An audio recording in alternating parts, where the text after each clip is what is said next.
It's a real honor and a pleasure to be here this evening, to speak here with my friends, colleagues, and some of my mentors are in this room as well. And as I come to the roundtable meetings here, which I'm a member of, I normally ask the table a question as kind of an icebreaker and to get to know everybody. And that is, of our 4 area battlefields, which one are you drawn to? Which one speaks to you? Which one makes you open that book up or pull over and walk down that trail? For me, it's the Battle of Fredericksburg, simply because I live here in downtown Fredericksburg. And everywhere I go, I'm surrounded by the events that happen in this city, whether I'm driving my car or walking my dog, and I rediscover things or have these aha moments. And I'm still learning and discovering this battle and this city. For some people at the table, they think, oh, of our 4 battlefields, Fredericksburg, really? It's so simple, John, right? Burnside's Folly and these futile charges against Murray's Heights, which is pictured here behind me. But there's much amazingly more to this battlefield itself and to the story, which is what we're going to talk about this evening. For those of you who are just joining this evening's entertainment, we're going to go over kind of an overview, but then for the regulars here, we're going to get a little bit into the weeds, and we're going to explore a portion of the battlefield. I know for the anniversary, we've missed all of those great national park tours, so we're going to explore a portion of the battlefield in kind of a tour-type way, a little something different, a portion of the battlefield called Bloody Plain, which is pictured here behind me. The photographer is in the city of Fredericksburg, looking across a wide open plain, and then on the horizon is Murray's Heights. This is the area that the Union Army is going to have to assault the Confederates, who are behind a stone wall at the base of the heights, crowned with artillery. Now, most people, when they come to see the Fredericksburg battlefield, they just come to the national park property at Murray's Heights, that strip of green grass. They think that's all there is to it, and they get back in their cars and they leave. But again, there's much amazingly more. As a matter of fact, I view the national park property as just the tip of the iceberg. And I have an iceberg right here behind me. You can see there's a ship headed for it. That's the Titanic right there. Just the name Titanic gives a lot of people a chill. It was a horrible experience, a disaster, a catastrophe that implied nothing but sheer death. And for many people, just the name Fredericksburg, you get the same feeling of terror and a sheer, utter disaster to a seemingly unstoppable force.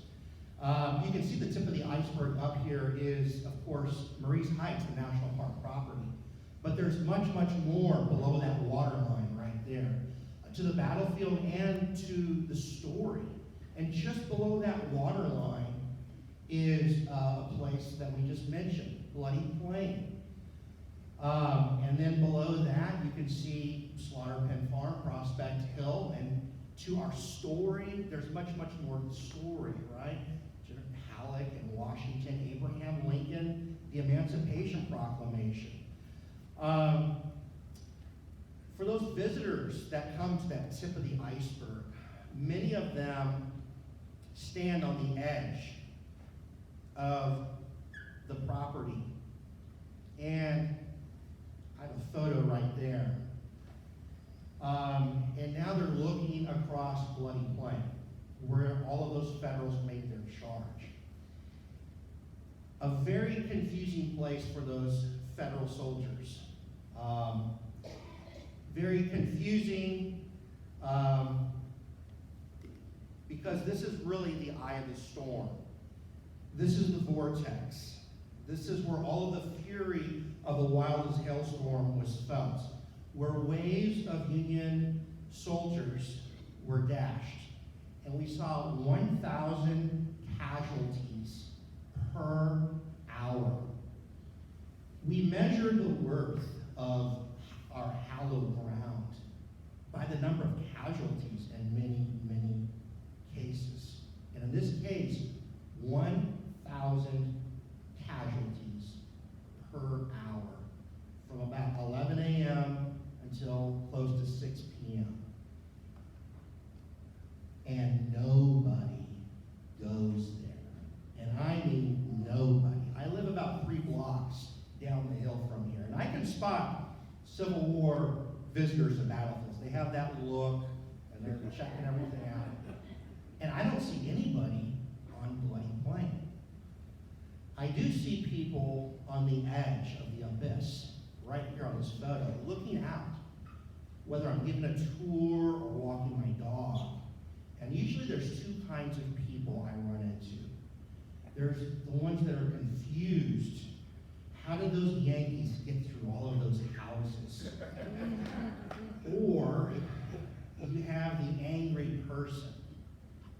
Why is this battlefield under a neighborhood? Doesn't the city of Fredericksburg care? I really don't think they do. They don't care. The other burg does, but this burg doesn't. Okay?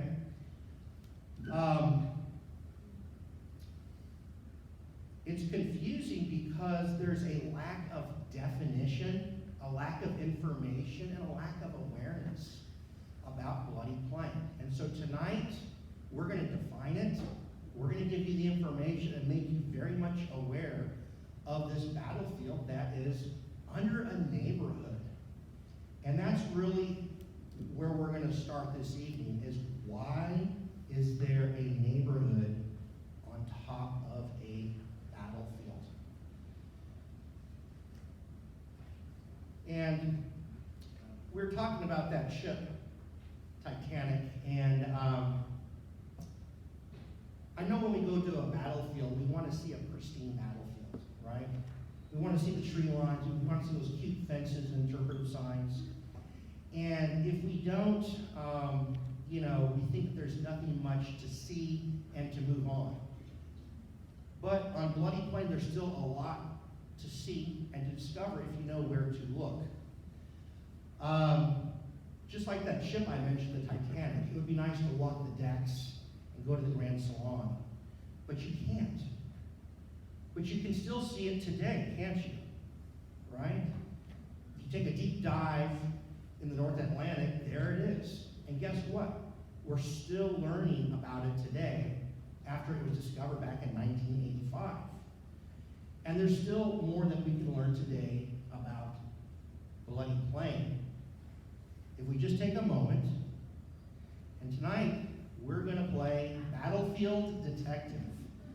And we're going to explore this area of the battlefield a little bit closer tonight, this evening, to see if we can find traces of the battlefield under this neighborhood. And where we're going to start is right here with Fredericksburg, 1856 here. This is our city of Fredericksburg.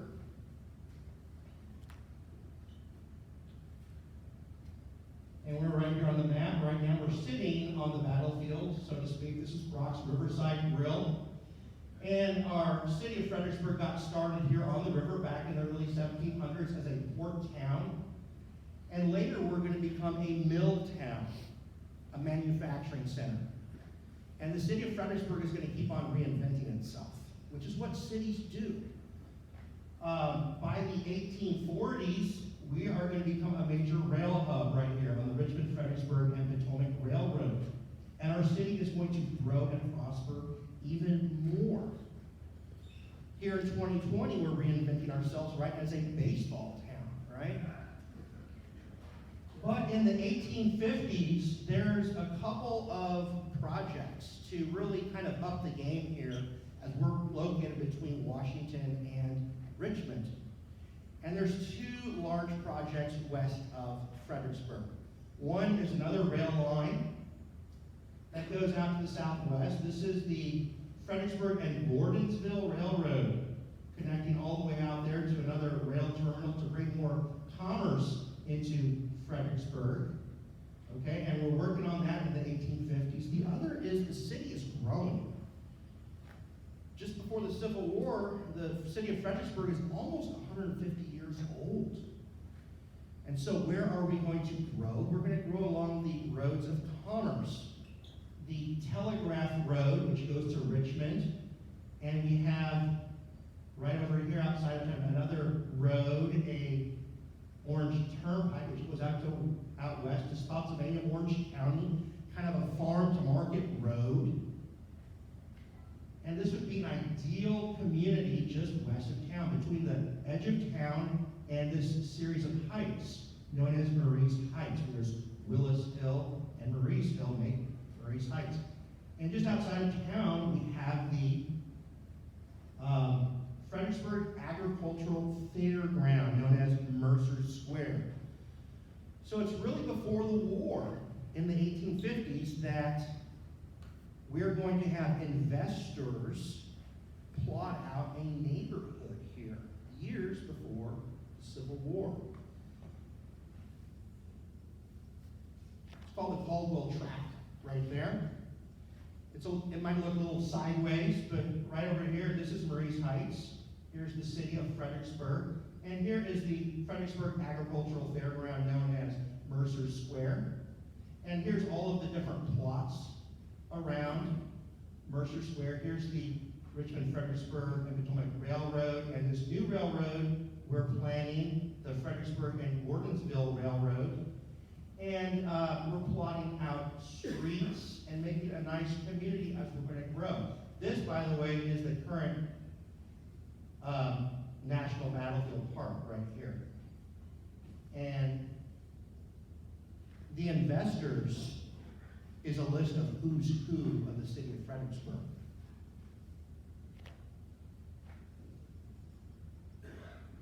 Has anybody heard of the Rose or Halls? How about Blumrich? Okay, Jennings, Caldwell. It's a list of who's who, and they are investing. They are business investors into this new community. And again, this is before the Civil War. And so we have a budding neighborhood. We have some houses that are budding on the outskirts of town. To kind of clean up the map, here we go. In the middle is our fairground. Here's the current National Park property up above. And the city of Fredericksburg is down below. We have some budding streets. Okay? And these plots are blocks and areas that are still here today to see the battlefield. These funny shapes where you see Stratton right here, or McGee. And right here, this is the key to unlocking Bloody Plain right here, this map, which you can get off the website or if you have a copy here this evening. This is the key to, or a treasure map, really, where you can take this map and follow any battlefield map and overlay it, and you can see the battlefield to this day. So this is going to be kind of our reference right here. So how did the armies get here real quick, for those of you who have just joined us? Picking up after the Battle of Antietam, September 17, 1862, the single bloodiest day in U.S. military history, Lee's first invasion of the North, General George McClellan, as you can see, right here, opposed him outside of the town of Sharpsburg, Maryland, near the Antietam Creek. Lee right here is going to disengage, cross the Potomac River back into Virginia. And he is going to make it all the way to good old Culpeper, Virginia, right there. We heard a little bit about Culpeper earlier tonight with the Christmas ornaments, okay? The courthouse is right there. And George McClellan, he's going to slowly pursue Lee, and he's going to end up in Warrenton, Virginia, right up the Orange and Alexandria Railroad tracks. Here's Warrenton, and here's Culpeper. And as Lee looks up those railroad tracks, it looks like McClellan is doing absolutely nothing. It looks like McClellan is going to bed down for a long winter's nap. And Lee thinks that is perfect to end the year that way. But there's one person who is not happy right now, and that's George McClellan's boss, President Abraham Lincoln, who is not ready to end the campaign season. And his general has the case to slow, so he's going to relieve him of command. And he's going to find a new general, a fighting general, somebody to get the job done. And out east here, where there's been a little progress, a little success, there's one name that keeps coming to the top. And that's General Ambrose Burnside. He had some early success off the coast of North Carolina with the Joint Army-Navy operation. And this is the guy that everybody wants. He's been asked twice already to lead the Army of the Potomac and turned down both times. And Lincoln finally asks him to take it over. He reluctantly does. He doesn't want the job. Once Lincoln gives him the job, he's going to say, now that you have the Army of the Potomac, the largest, most prestigious army in the Republic, what are you going to do with it? I want to plan, and I want to plan right now, not next spring. So Burnside comes up with a plan that relies on speed and surprise. He doesn't want to come right at Lee with Jackson somewhere in the Shenandoah Valley out here. He wants to sidestep Lee and drive to Richmond. Not to capture the Confederate capital, but to threaten it. If he can threaten Lee's supplies, communications, and reinforcements, that will draw Lee out in the open, where Burnside can pick his own ground of choosing between Lee and Richmond and destroy him with his numerical superiority. That is Burnside's plan. But he wants to go to Richmond by way of Fredericksburg. What's in Fredericksburg, you might ask, besides Carl's ice cream?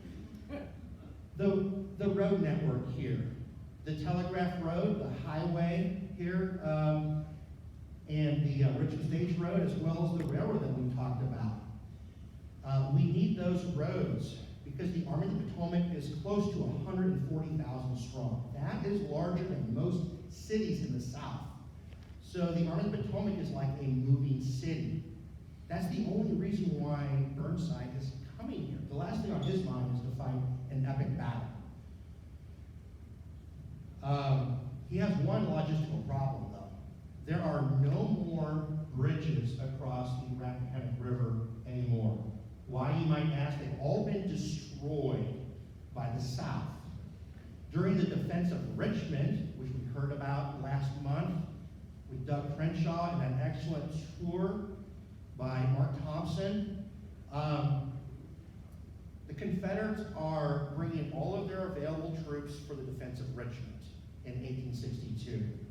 And if we don't have bridges, we don't need troops to guard them, okay?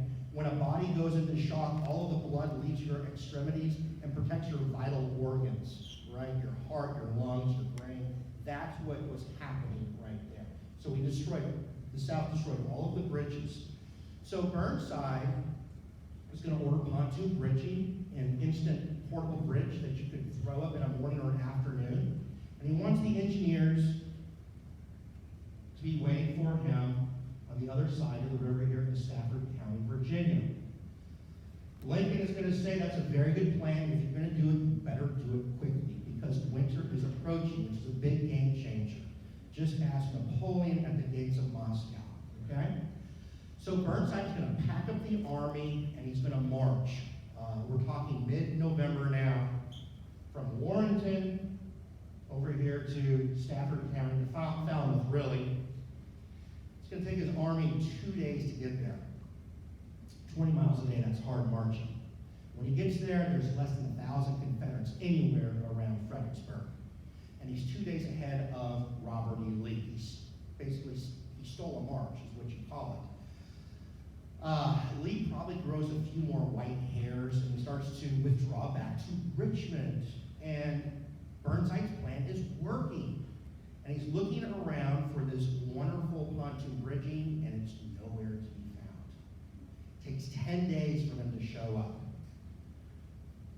what just happened? Washington just happened. Bureaucracy just happened.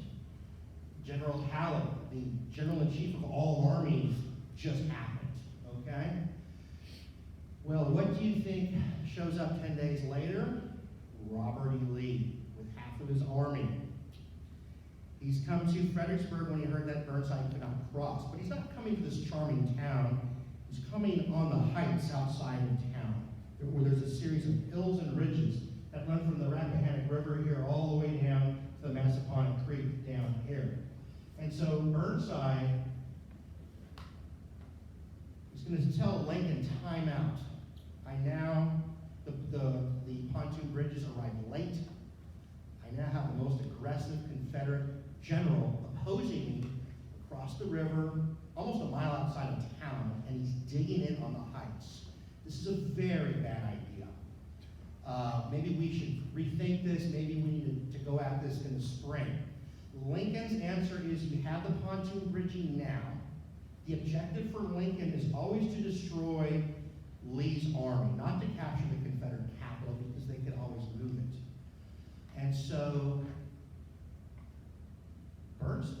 President Lincoln is forcing Burnside's hand to attack in such an unfavorable situation. And it begs the question, why? Why are we doing this? It's a very political reason. The Battle of Fredericksburg is a very political reason. After the Battle of Antietam, Lincoln comes out with the preliminary Emancipation Proclamation, the first action to free the slaves. Right?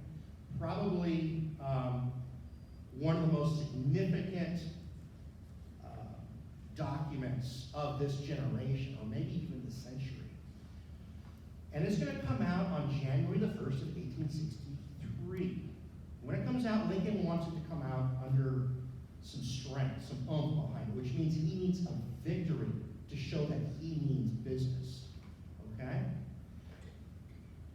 So he's going to tell Burnside, go back to the drawing board and give me a victory. Because if there's just a 10% chance, there's still a chance before January 1st of 1863. But if we go into winter quarters now, there's going to be a 0% chance of victory before the Emancipation Proclamation comes out. And that is why we have the Battle of Fredericksburg. It's an example of political considerations are going to overrule the military right here.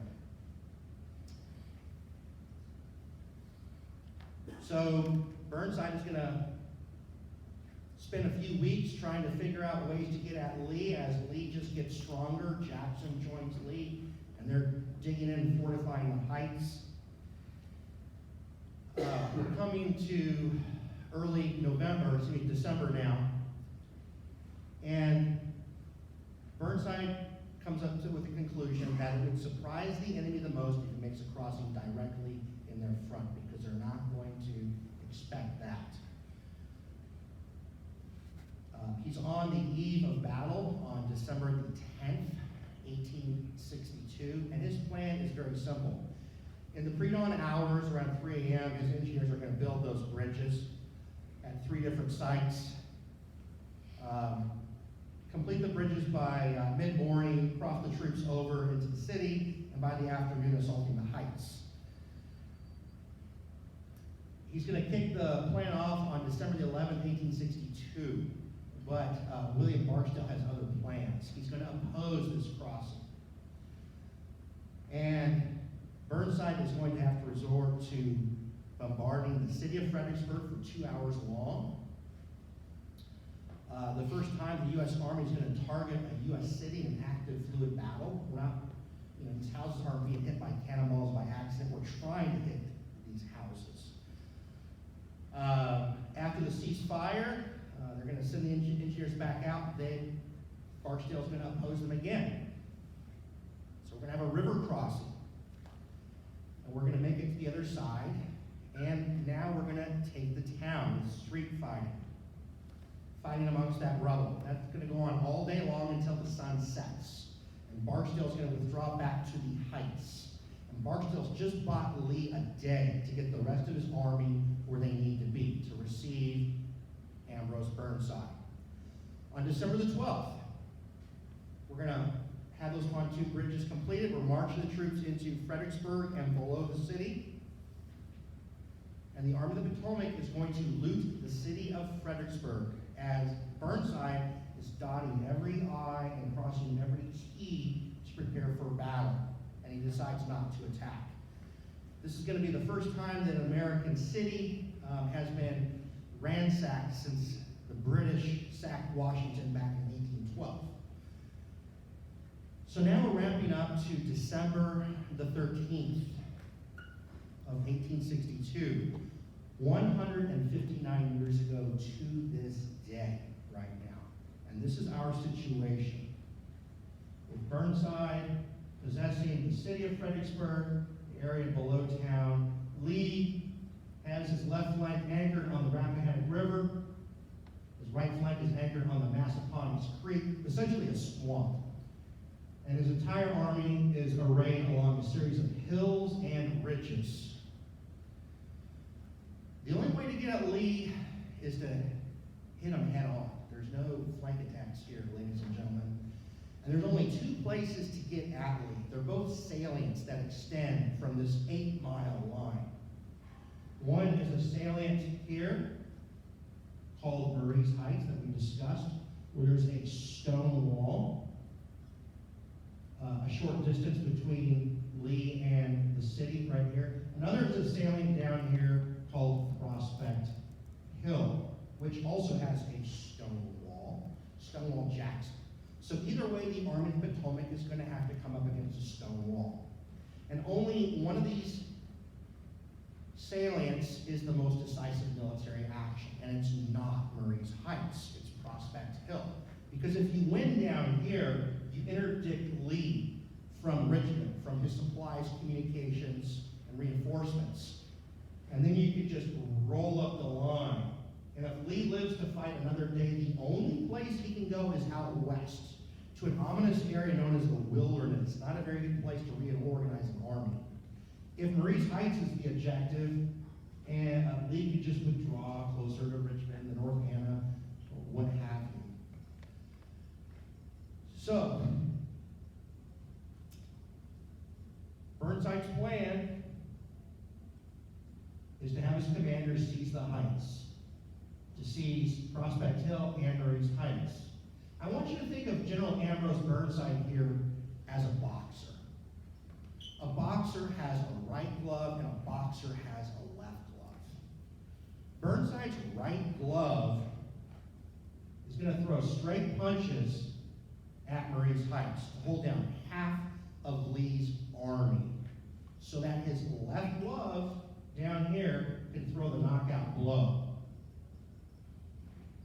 And now we are ramping up to our main day of battle on December the 13th, 1862.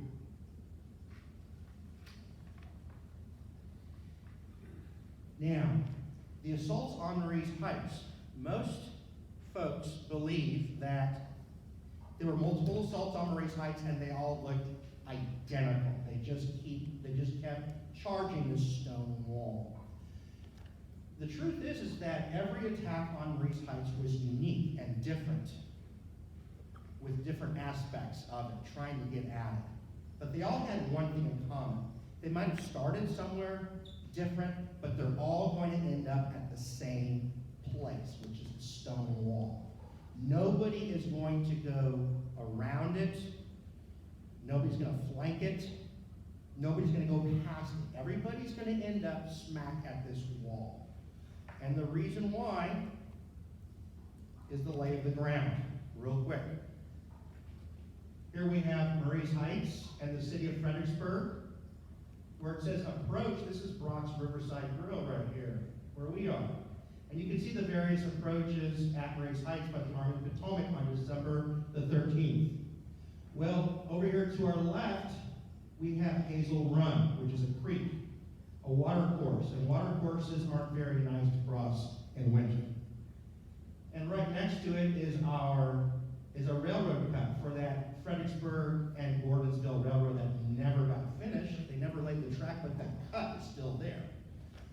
Well, an army that's dependent on linear tactics, you're not going to want to go through any of that mess.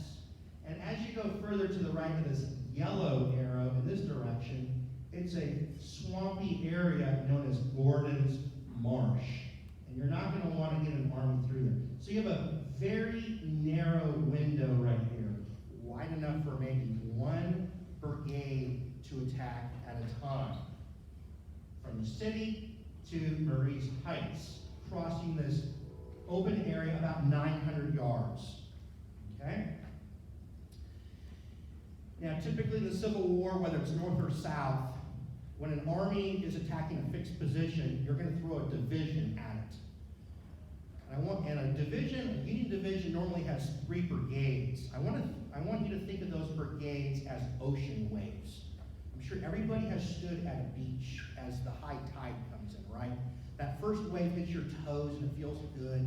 And here comes the second wave, it hits your knees. And if you're still standing there, the third wave is going to knock you head over heels.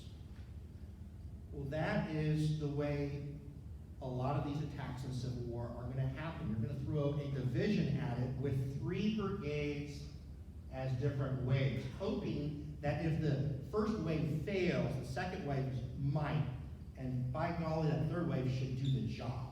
So that's what we're going to do. Now, you can see the Confederates have their artillery on Marie's Heights, as well as other areas like Telegraph Hill, Howison Hill. Over here to the right, this is where the University of Mary Washington is today, teeming with artillery. James Longstreet is the Corps commander in charge of all the Confederates on this portion of the battlefield. And his chief of artillery, Colonel Edward Porter Alexander, is in charge of all the cannons here. He's going to ask him if he has enough guns to get the job done. And his answer is going to be, sir, not even a chicken can cross that field when we open up on them, because they've had weeks to prepare for battle. He has his artillery trained on the streets as they open out in this valley. What other battle do you know where one side has weeks to prepare for it? If you want to know how it looks as far as, a chicken can't even cross that field when we open up on it, there we go. Okay? Those are Edward Porter Alexander's artillery positions and their angles. I want to give Peter Glyer a lot of credit. Some of these are his photos that he's done. He's done a lot of intensive study. There's been kind of a group of us that study Bloody Plain. Coincidentally, everybody that studies Bloody Plain, your name is either Peter or John. And there's a bunch of us. Here's another photo of what not even a chicken can cross that field looks like. So, the battle opens up on the lower portion of the battlefield, Slaughter Pen Farm. 10 a.m., a lone gun opens up. John Pelham, right? The Central Virginia Battlefield Trust owns that tract. And the city here starts to kind of get ready here. We have close to 30,000 troops in this sector of the battlefield, 60,000 down near Slaughter Pen Farm, down in that sector of the battlefield. And by 11 a.m., down in the lower portion of the battlefield, they are bombarding the ridges and the Prospect Hill sector of the battlefield, feeling for where Jackson's size and strength is, because they know he's there, but they don't know exactly where or how strong he is. That's going to make a lot of noise. And at 11 a.m., what are we doing here in Fredericksburg? We're doing nothing. So somebody needs to attack right now. And that job is going to go to General French with his division of the 2nd Corps under Darius Couch. And French's men are standing on the edge of town. The photographer is on the edge of town, looking across this wide open plain where they need to assault Marie's Heights. And they're very nervous. They're not nervous because they're green and they've never done this. They're nervous because they were just at Antietam where they assaulted another sunken road, farm lane known as Bloody Plain. Only this time, this is an elevation. This is on a hill. So they know the butcher's bill. The lead brigade commander is General Kemble. He's going to give them a pep speech. He's going to say, cheer me hearties, cheer up. This is something that we all must get used to. This brigade has never been whipped, and don't let it be whipped today. The name of the brigade is the Gibraltar Brigade, by the way. The Gibraltar Brigade is about to assault the Gibraltar of the South, which is one of the nicknames that Marie's Heights was given. And as they leave the city, they're going to leave two roads, basically. Their right flank is going to come down Hanover Street right here. Their left flank is going to come out over here down Prussia Street. If you walk out the front door of Brock's and look to your left, where some of you parked illegally where the Joy Restaurant is, that is Prussia Street right there. When they leave town, they're leaving in columns of four with their muskets right shoulder shift, and they are running. That's the fastest way a soldier can go from point A to point B, is in a column. And once they stop, then they'll form their line of battle. That is when the fringe up here is going to open up a devastating fire. And they are going to run for their lives across Bloody Plain. They have to cross 900 yards. And as they get a little bit closer, they're going to start to see some objects and some impediments, which we have right here. We have a canal, a waterway. We have the heights up here, as you can see. We're going to start to see some structures right here. The Stratton House, Brompton, right over here on Marie's Hill. And another hill, this is Telegraph Hill, Lee's Hill right here. Right over here, by the way, this is where the Fredericksburg Battlefield Visitor Center is, where the Hull House stood, to give you a point of reference. And I want you to look at this black arrow and imagine a photographer looking right back at us. And this is his view, looking back, looking at Kemble coming out of the city. This is where the National Cemetery is. This grove of trees is where the Fredericksburg Battlefield Visitor Center is, where you can see a nice 20-minute film of the battle. Okay? And here we go. Here's modern-day Lafayette Boulevard, and this is the National Battlefield Park right here. And just below is the stone wall, where currently there's 2,000 Georgians behind that stone wall. And the extreme heights where we are is where all of the artillery is. Speaking of artillery, what would that look like as they're firing on Kemble's brigade? That's what it would look like. The Washington Artillery of New Orleans, some of Lee's best.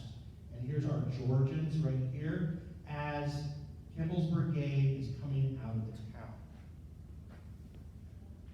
A little aerial view. Our first photo from the city looking this way, thanks to Google Maps. And our second photo going this way. Right over here is the battlefield park with the sunken road. And in the middle of our battlefield, oh look, there's the Mercer Square, the Fredericksburg Agricultural Fairgrounds. You can still see it today because of this coal track that I mentioned.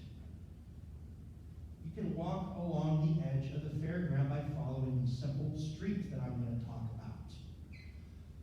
But for right now, the first obstacle for Kemble's brigade is this canal, which follows the current day Kenmore Avenue right there. What does that look like? Here's Kemble's brigade coming out of the city of Fredericksburg. There's Nathan Kemble under French's division. They've left, here's Brock's right down here. Here's Prussia Street that I mentioned, Hanover Street. And we have our water course, our canal right here before they assault the heights. Here's the Mitchell map, study done by the Army after the war. Here's our canal, where we have 3 bridges, one on Prussia Street, Hanover Street, William Street. Some folks believe there might be a fourth bridge on Charlotte Street. And this is Marie's Heights, where the stone wall is, and our fairground in the middle. The Confederates have lifted all of the boards off of these bridges, and they've just left the frame, the streamers. And so they're going to try to cross here at Prussia and Hanover Street right there. And as they do, as they reach this water course, they're going to bunch up. What does it look like today? I'm going to show you a photo of what the Prussia Street Bridge looks like, and the William Street, and eventually Hanover. So there's the Prussia Street Bridge. It might look familiar, by the Colonial Tavern restaurant, home of the Irish Brigade. This is where the left flank of Kimball's brigade is going. It's probably one of the busiest avenues of approach as we saw at Marie's Heights. It's not the prettiest today. You may not get a Frank O'Reilly tour down beautiful Lafayette Boulevard. And William Street, for later, there it is. Kenmore Avenue, William Street, the brick wall for the Fredericksburg Cemetery. Over here we've got Fred's Donuts, and Marie's Heights is just over there. But as they approach Hanover, which is kind of the right flank of this attack, we're getting a little bit closer. And here's the canal race right here, a waterway. We're starting to see some structures as we're getting closer. What does this canal look like? Well, if Kimball soldiers stopped and they saw that we can't cross this bridge conveniently, and let's say they looked to their right, this is what they would have seen. Here's our canal on our left. Okay? It's about 15 feet wide. It doesn't look as wide because of all the plants there. It's 15 feet wide. It's about 5 or 6 feet deep. It has 3 feet of water in it during our time of battle.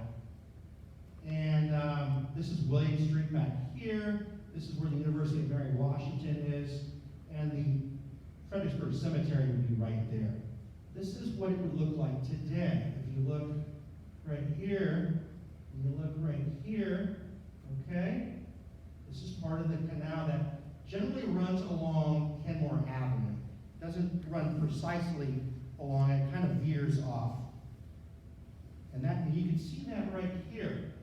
Here's Hanover and Kenmore Avenue, and the canal ran just this side of Kenmore Avenue.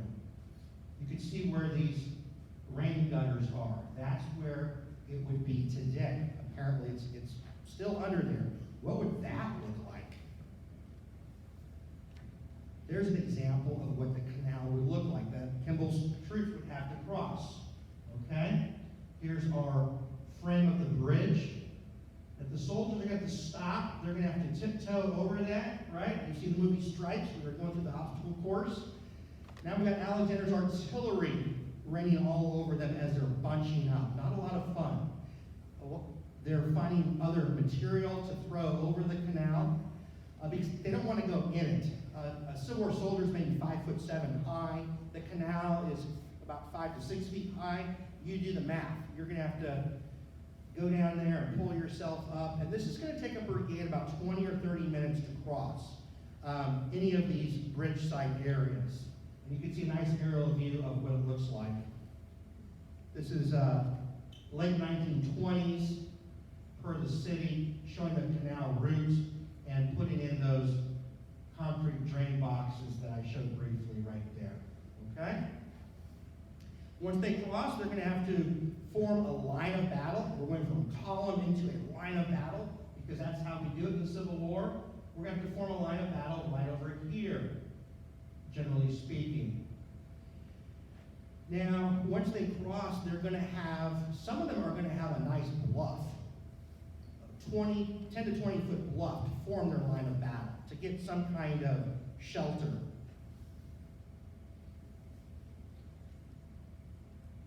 Let's see, here's our canal. Whoops. My battery's getting low here.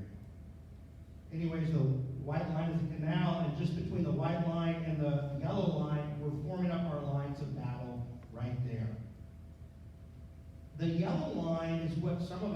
that studied this believed that there was a possible informal pathway. Not really a street, but a pathway that goes through there. You can see this pathway today. We believe that the soldiers might have formed their line of battle there momentarily, because during all the chaos, you want to look for something familiar to line yourself on. This informal pathway, you can see it on Lee Street today over here, as well as in the center over here, there's a alleyway. Here's Lee Street. You can see your 20-foot bluff right there, where they're forming a line of battle. And further on down, here's the alleyway, this unofficial pathway. A neighbor that's lived in the community for, since World War II said, for decades, people have used this as foot traffic back through there. So here's Kimball's assault. There's the canal, there's the bluff. You can see the informal pathway. And now you can start to see some buildings come into sight.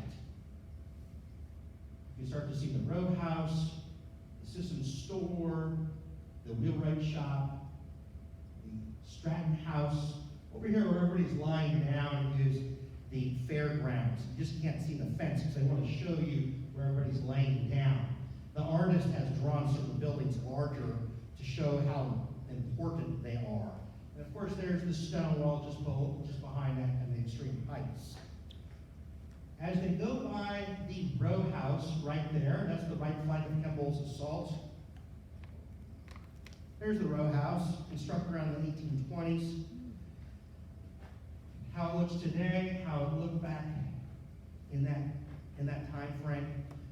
The row house is an important landmark, not necessarily the house itself, but being significant, but the landmark of where it's at. Because once you get past the row house, you're now within 300 yards of Marie's Heights.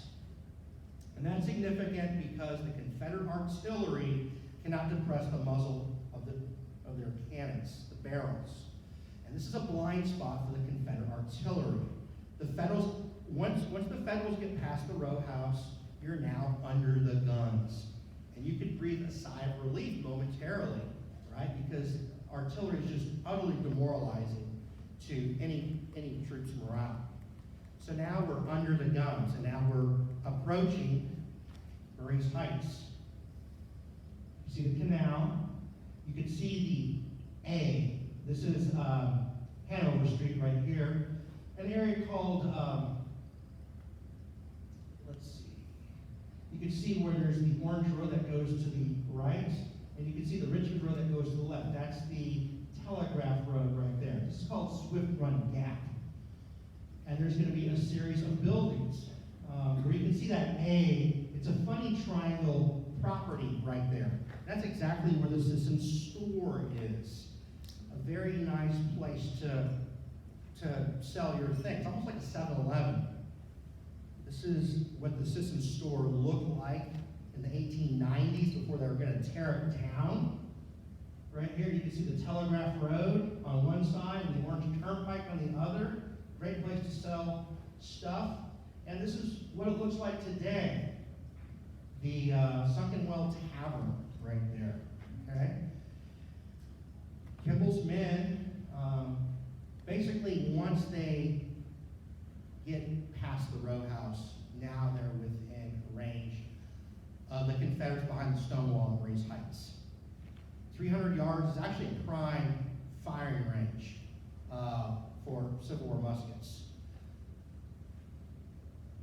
And as they get closer to these buildings lined up, just behind the Sisson store is where the stone wall is, and they're going to open up a devastating fire.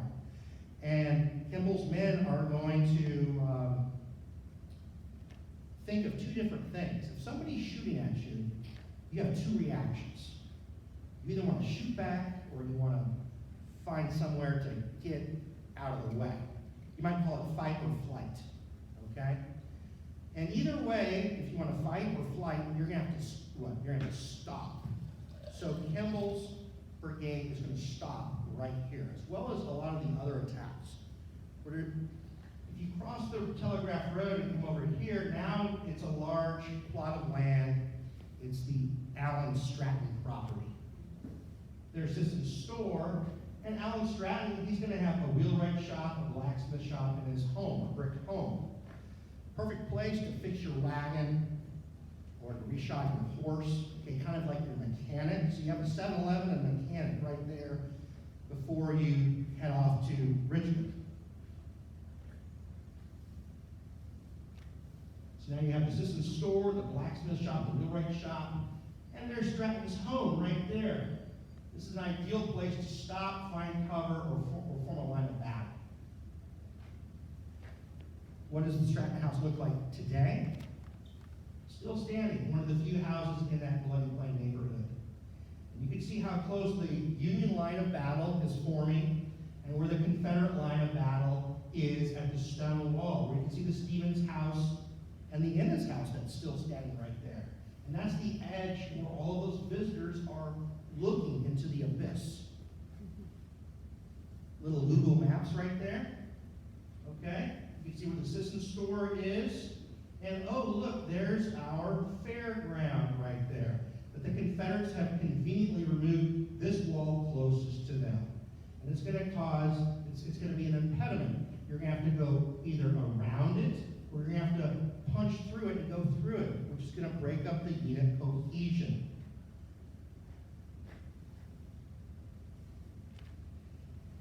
And you can see the fairgrounds today by just walking down Mercer Street, Whedon Street, Shepherd Street, and Wolf Street right there. As a matter of fact, let's take a short walk right now, but we don't need to leave the building.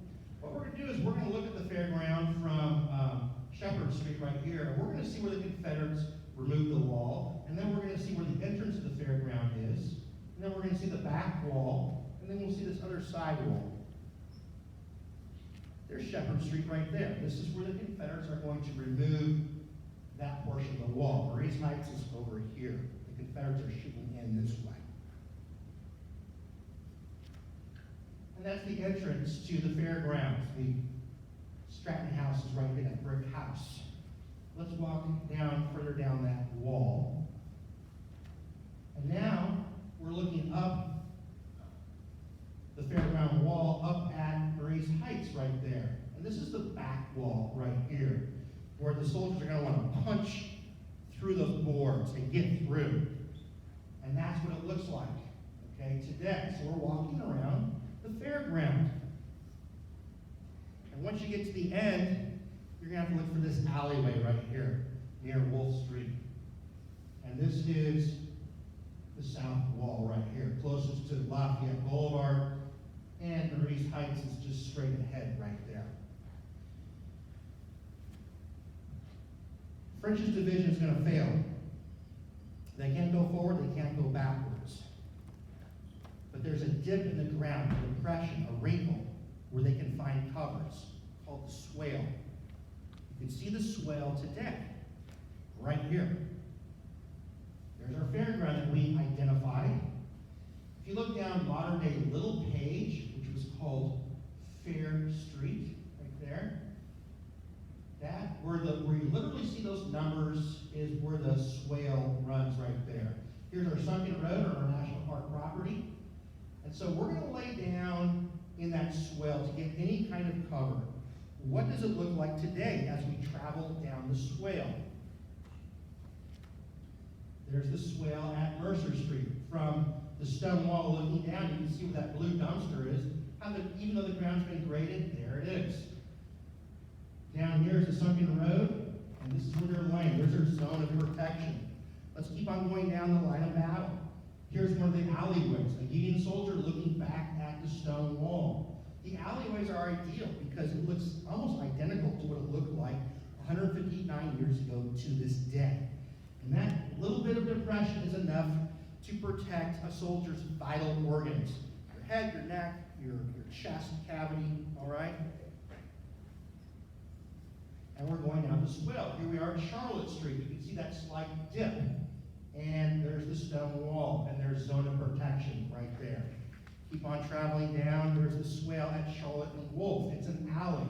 Now we're looking at the stone wall. That's enough to find some kind of shelter. The swell at Wolf, again, a slight dip. And this is the most dramatic right here at Wolf Street. It's hard to see, but you could stand there today and be totally protected. You could smoke and joke down there if you wanted. That's how we're getting thousands of Union soldiers in this swale. The secret of the swale today is that it's the deepest as you get closer to Lafayette Boulevard, and then it diminishes as you get closer to those structures. And that's the incentive of going into those structures, for some kind of protection. As a matter of fact, that brick Stratton House, there's so many soldiers packed in that brick house that they're crawling on each other's backs like a beehive, one soldier said. Well, it's 12 o'clock noon,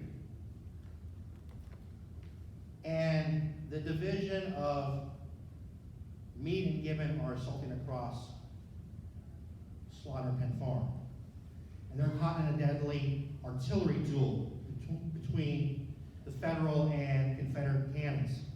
What's going on up here at noon? Nothing. We need to assault this wall again. And here comes the Irish Brigade with Hancock's division. They became legends at Antietam. They're going to become immortal here at Fredericksburg.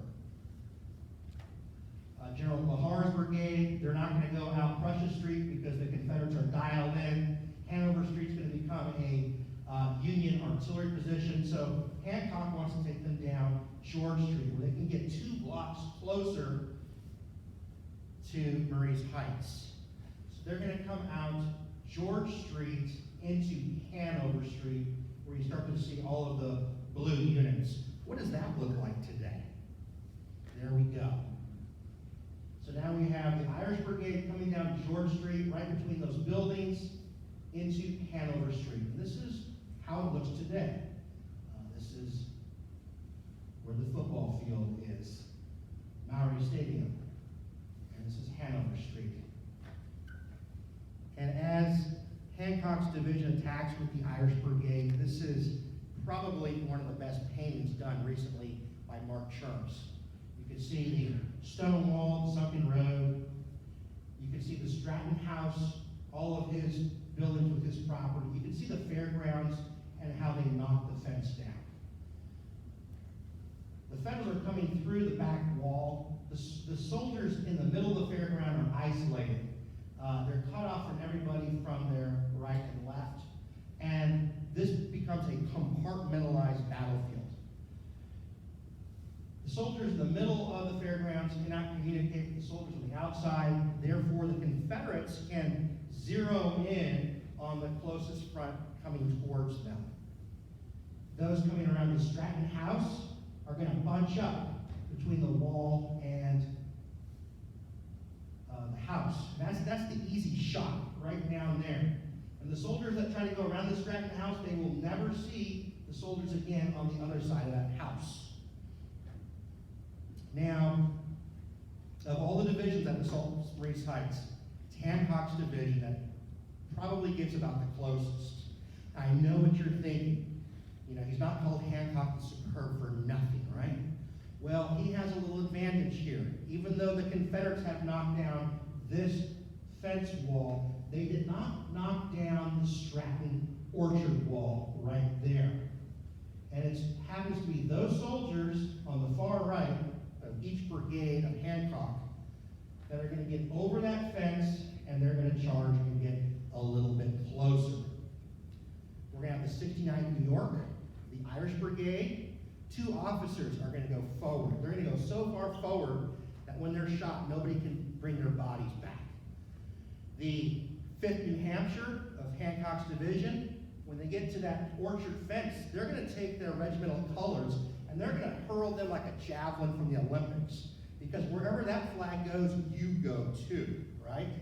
So some of the men for the 5th New Hampshire are going to follow that flag. And somebody's going to get that flag and bring it back. The 53rd Pennsylvania, there's going to be a few soldiers that are going to go beyond the Stratton orchard, maybe 50 yards closer to that stone wall. But Hancock's attack is going to fail. Now, the Stratton property today is a very odd-shaped rectangle that you can still see to this day. From the National Park property, there's the Stratton House, and there's the Stratton Orchard fence along that block right there. Okay? If you want to walk down the fence, there you go. Just have a walk down the sidewalk. This is where the 69th New York, 5th New Hampshire, 53rd Pennsylvania are going to make their way.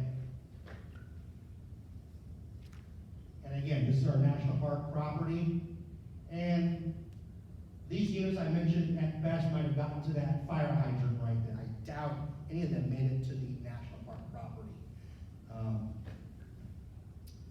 So it's 1 o'clock, and Meade's Pennsylvania Reserves has just broken through. It snapped the Confederate line. What are we doing here? Nothing. We need to attack the wall again.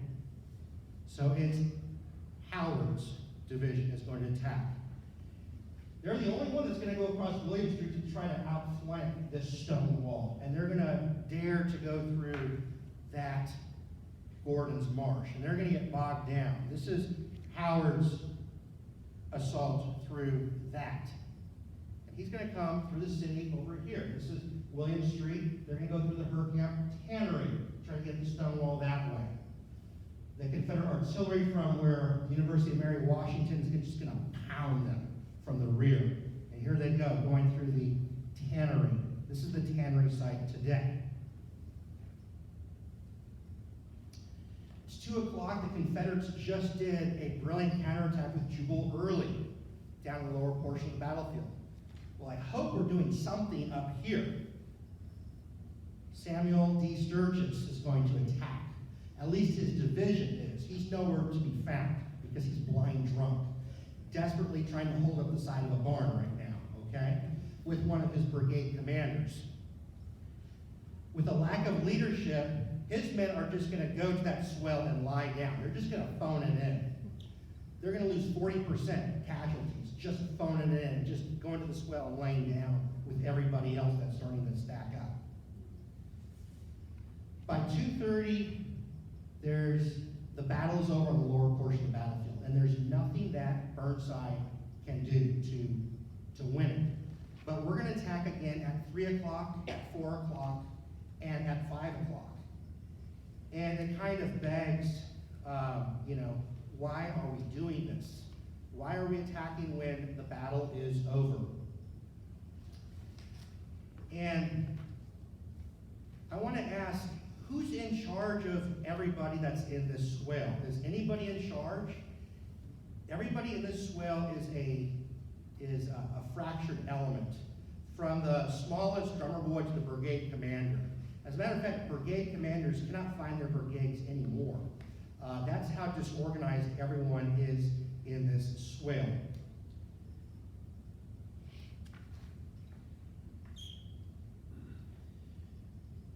So,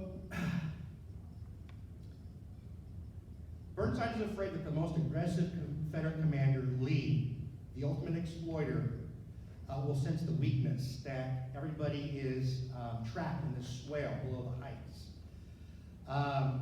There is no order to this whatsoever. Nobody is in command. Everyone's a fractured element. Matter of fact, the buffet line tonight is more organized than the right wing of the Army of the Potomac at this point in the battle. Nobody is back in the city to back everybody up. There's only a couple of thousand troops. Who's going to save the men in the swale if the Confederates counterattack? They will be driven out of the swale and into the city, and they will be easily picked apart. You will drive them into the river, and the entire right wing of the Union Army will cease to exist. How do you make sure that this will never happen? They have to make sure that the Confederates are never the attackers. If we keep attacking, they will have to keep reacting. If we stop acting, they will start an attack. Burnside will make the most fateful decision of all. He is going to trade lives for time itself to save the army. The first attack was only a sacrifice to allow someone else that they can win. Now it's about a sacrifice to survive the fight on another day. And they will keep sacrificing until the sun goes down so that they cannot attack by keeping the initiative.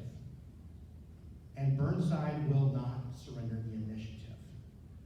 That is why there's going to be a 5th attack, a 6th attack, and a 7th attack until the sun goes down, which will mark the end of the battle on December the 13th, 1862.